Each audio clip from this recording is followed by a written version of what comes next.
What's going on, everybody? My name is Mark and welcome back to my channel, or welcome to my channel for the first time. If you clicked on this video, then you are watching a video on 3D printing and processing a knife known none other than Bangalore's Heirloom from Apex Legends. Now, this honestly is a pretty sick looking pilot's knife, and when one of my viewers approached me asking if I would make this for him, I knew that I had to jump on that project immediately. Like I've said in my previous videos, if anybody has any video ideas, I would be willing to every now and then take a detour from my own channel plans to take those requests. Also, we did treat that like a commission, so not only did I take that request and make a video about it, but I'm also shipping it to him as well. So, once he receives it, I am certain he probably will make some sort of comment about it on the video. With that being said, I do want to go ahead and just give a shout out to Game On with Silas for reaching out. Thank you, buddy. If anybody wants to download this very thoroughly designed 3D model, as always, I have provided a link in the description where it can be purchased. Unfortunately, I couldn't find one that I liked that was free. However, I will say the one that I did choose was better than any of the other models that I saw. It can be found on Colts3D.com under the creator PrintX3D, which, might I also add, has created several other Apex-related 3D models, or, like I said earlier, just follow the link in the description below. I would like to make a side note really quick, just as a disclaimer. The 3D printing portion of this video is fairly lengthy, so if anybody wants to go straight into post-processing and watch me sand down plastic parts, just follow the timestamp as it is shown at the top right-hand corner of the screen. Otherwise, I'll take this opportunity to announce some of my future projects for this channel. After this video, the very next project that will be released is a Hylian shield that is already in development. The entire thing has been assembled and, for the most part, sanded and puttied. Currently, though, I'm just working out some of these small imperfections before I start painting it. After that, I'll be taking on Din Djarin's helmet, or as everybody else refers to him as, the Mandalorian. I also have a friend that is highly interested in me making him Shredder's helmet from the 1990s Teenage Mutant Ninja Turtles movie. Now, talk about making me feel nostalgic on that one. Along the way, I am certain that I will be pursuing other Star Wars related helmets. But once I get my second 3D printer that I'm currently saving up for, I will be pursuing my end of the year goal. And this is a big one, guys. I've decided to print a full-scale B-1 battle droid from Star Wars Episode 1, The Phantom Menace. Similar to my Boba Fett helmet series, this project is going to be broken up into separate videos, given that this model will be broken up into several parts. Also, there's a ton of sanding, puttying, and painting involved as well. Not to mention that a stand is going to have to be built for this model to be able to stand upright. Needless to say, I have a long road ahead of me in accomplishing this goal, but I couldn't be more excited to get started on printing it, and I hope that you guys will stick around with me long enough to see it happen. And who knows, if that project goes well, I may pursue other full-scale figures as well. Maybe even other Clone War era Separatist droids. The possibilities are endless, but with a second printer, I am certain of one thing. It will help me get videos out faster. I know that with projects that have several parts, getting a majority of these parts printed simultaneously as opposed to printing them individually would speed up the production time. And that is the primary reason why I want to acquire a second 3D printer. Not just for printing crazy huge projects in the background, but because I do want to put videos out more frequently, and let's face it, I do struggle to get videos out every 2 weeks. Granted, that's not the only factor that stalls my progress, but I do feel like it would shave off at least a couple of days if I could print parts simultaneously. And although a couple of days doesn't seem like much, that alone would give me a head start on sanding, puttying, priming, painting, small parts resin casting, video editing, and writing the very dialogue that you're listening to right now. And that concludes my announcements for upcoming videos, so I hope everybody stays tuned. Moving on, just like any of my other 3D printing projects, I start by sanding down my model with 80 grit sandpaper. Although instead of sanding every inch of every part, I decided to first only sand the areas that were going to be adhered to one another. I just figured that it would be more fun to sand this as one whole unit rather than individual parts and then glue it together. For this project, I decided to go with Loctite super glue with gel control because the thicker viscosity is easier to work with and you are less prone to making a mess. Now I want to take a moment to show the audience one of the many aspects that I really appreciate about this model, which is the removable bottom from the handle. In the game, this is actually a sharpening stone. Continuing general assembly of this model, that leaves the interior contour section of the blade, which is another aspect of this knife's design that gives it a vicious look. I mean, I can't imagine the immense amount of pain that I would be in if somebody hooked me with that part of the blade. Although, that does remind me of the time that my dad took me fishing when I was a kid and got a treble hook stuck on my head while he was trying to cast a line. But that's a story for another time. Right before we move into further sanding, I want to take a moment to appreciate the unique and very lethal looking design of this knife at least one more time. Moving on to sanding, 80 grit sandpaper is perfect for biting into PLA plastic, which I have found to be somewhat difficult to sand. The goal in this step is to not completely wipe away every single layer line, but rather to aim for a majority of them. Also, I find that this first round of sanding is the most difficult as it does require a little bit more elbow grease. After a thorough once-over with 80 grit sandpaper, 2-in-1 sandable filler primer is my next weapon of choice. Sometimes it's easier to fill in hard-to-reach layer lines rather than to sand them away. For areas where I don't want there to be any noticeable seams, I can fill those voids in with glazing spot putty since most of those seams have already been filled in with super glue, and this will be an area that is not likely to flex. The same goes for the shallow craters that are on the back side of the handle. The next grade of sandpaper that I recommend using is 320 grit, which doesn't require that much pressure to be applied when sanding, so I would maybe only use about half as much pressure as what was applied when using 80 grit. Nevertheless, this is the stage where you can repeat the spray, putty, and sand process until you're happy with how smooth your model is, or how many minor imperfections that you've worked out of it. And that is something that I feel is based purely on opinion, so I'll go ahead and move on. Now, while implementing all of the previously mentioned techniques, the sheath for this knife was the last of the raw prints that needed to be processed. So, once again, I repeated the spray, putty, sand technique until I was happy with my model. I would like to mention though that depending on what you're making, it is okay sometimes to leave behind little nicks and dents, especially if ultimately what you're going for is a more weathered look. What you can do with those small imperfections later on is use a detailing brush to fill in those areas with metallic paint, giving off the impression that the areas are battle damaged, and you might be surprised how organic those areas actually come out looking. Either way, I just wanted to throw that suggestion out there to anybody who may attempt to later on make this prop.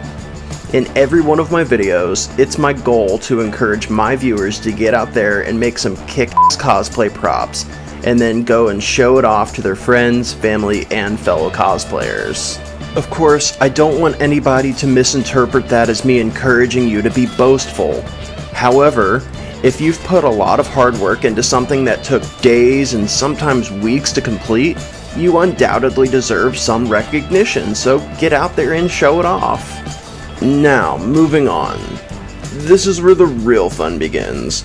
I started by laying down a base coat of white onto the sheath, and since I went with an airbrush instead of rattle can spray paint, it did take a tad bit longer to accomplish that, but I kind of wanted to begin developing my sea legs, so to speak, as I know just enough about airbrushing to scrape by. And one benefit of doing this with an airbrush was that nothing was oversprayed, meaning that there were no paint runs, and there was no detail that was distorted by spraying too much paint into a single area. Of course, for projects on a larger scale, an actual paint gun or rattle can would be more sufficient. However, for a project of this size, an airbrush worked out just fine. And since I was satisfied with how well the base coat came out, I decided to move forward with an airbrush and applying the accent colors. As far as what shade of yellow this is that I used, I'll be honest, I'm not entirely sure about the paint number. This is just the generic stuff that came with the bundle that my airbrush and my compressor came in. However, if anyone is interested in which bundle I ordered, I have provided an Amazon link where it can be purchased.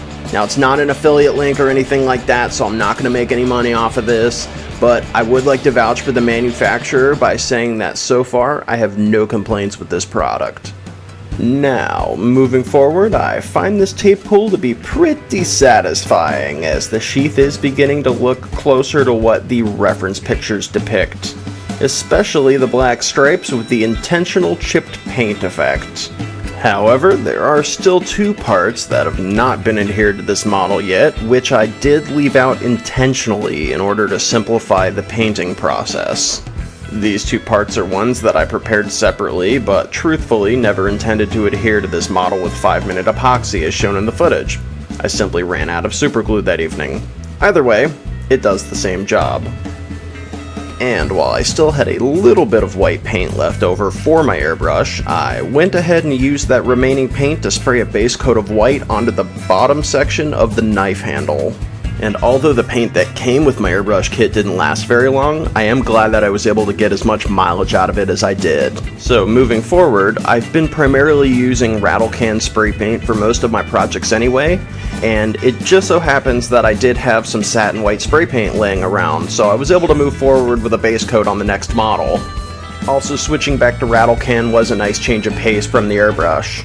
So, after giving this spray paint plenty of time to dry, I went ahead and masked off the rest of the knife with painter's tape so I could paint the handle. And while at first I used a satin black spray paint, I ultimately ended up going back over it with a matte finish clear coat, which I was much happier with. For this next part, I would like to make mention of the fact that when you put a metallic finish on anything, the finish can be very unforgiving. What I mean is that the finish can be very revealing of how many imperfections were left behind during the puttying and sanding stages. And while that's all still based on preference, I feel like it's important to keep in mind when working with a metallic finish. Now, since I had plenty of black airbrush paint, I went ahead and broke out the airbrush again and I started making this project look dirty. As much as anybody likes a very pristine and unscathed look, I am certain that we can all agree that an ultra vibrant version of this model comes off simply as unrealistic. Personally, for a weapon like this, I like to imagine that it's seen its fair share of combat. So naturally, there should be paint chips and scuff marks and varying areas that should be slightly blackened.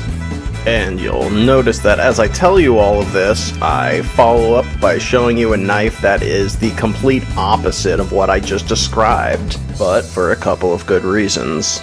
To start, which should be the most obvious, is that I simply haven't finished painting this yet. But more importantly, I do want the audience to see the dramatic difference that is made to the finish later on in the video, especially to the finish on the blade. For now though, we can shift focus towards painting on some of the additional details that require a detail brush in order to apply. This part can be very tedious and may require a steady hand depending on how small the area is that you're wanting to paint.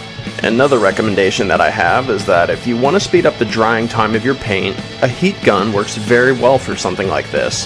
However, do keep in mind that you are working with PLA plastic, which is highly susceptible to warping if left under a heat gun for too long. And if you end up melting your project, it's back to square one. Personally, I recommend using a heat gun on a lower setting, only hitting the areas that you want to dry for a few seconds, and then allow your model to cool back down again before applying more heat. Also, for the record, the paint that I'm applying in this clip may come off as green, but if you look at the palette that I'm drawing it from, you can plainly see that it is in fact neon yellow. It only looks that way because of the color of the surface that I'm painting it onto. Out of all of the details that had to be hand painted, this one took the longest, due to having to apply multiple coats so the color would show up more accurately. Again, I was able to speed this process up just a tad bit with a heat gun. If you look at the reference pictures for Bangalore's Heirloom, you'll notice that the outside of the sheath is decorated with this braided paracord / brown leather strap combo with a few bottle caps hanging from it. So, if anybody watching this video knows what the significance of that is, please let me know in the comment section below, as I am genuinely interested. Either way, that is what I painted in this clip. And as always, I have specified in the description what paints I decided to use for the base coats of these bottle caps, as well as the accent color that I used. Now, as I mentioned earlier, I wanted you to see how dramatically different the blade looks, with just a little bit of gloss clear coat, some scuffing, and added graphite powder rubbed onto it. I feel like this finish is a lot more believable than just a simple coat of metallic spray paint as shown earlier. If you look closely, you can see that I was able to make this blade look like it's been beaten to absolute shit, which was my full intention. Like I said before, I wanted to make it look like it has seen some action. On top of that, additional airbrushing was exclusively applied to the handle and then sealed again with matte finish clear coat. And finally, we arrive at my all-time favorite aspect of this model's design, which is the release lever for the sharpening stone. Although this design is simple, it is still rather fascinating to just sit and play with. I'll be honest, the spring that I used for this is truthfully nothing special, as all I did was sacrifice a few ballpoint pens until I found the correct sized spring. And as for the retaining pin that I used, I actually just used part of a metal coat hanger that I cut to the appropriate length, and then I heated it up so it would fit through the pre-existing holes on the model. So it wouldn't fall out, the interior hole was filled with super glue prior to inserting the pin and then hit with a little bit of super glue activator. And like I said earlier, the design is simple yet intriguing to play with. So I am going to have to send this video to the creator of this model just to express how much I appreciated how thoroughly this model was designed. The remaining steps in finishing this prop involve attaching that braided paracord / leather strap combo that I briefly spoke of earlier. Although I prepared it off camera and have provided no footage on that part, I have annotated the same exact tutorial that I used for learning how to weave paracord, and have provided links in the description below where leather strapping and the correct gauge of paracord can be purchased. If anybody really wants me to, I would also be happy to go back and make a short video on how to braid paracord. And that pretty much wraps things up, no pun intended, so if you truly like this content, let me know what you think in the comment section below, as I am truly interested in your feedback, and if you feel up to it, go ahead and smash that like button. Also, help me reach my first 100 subscribers and hit the notification bell so you'll be notified when I publish new content. I also hope that you'll join me next time, and as always, thank you for watching.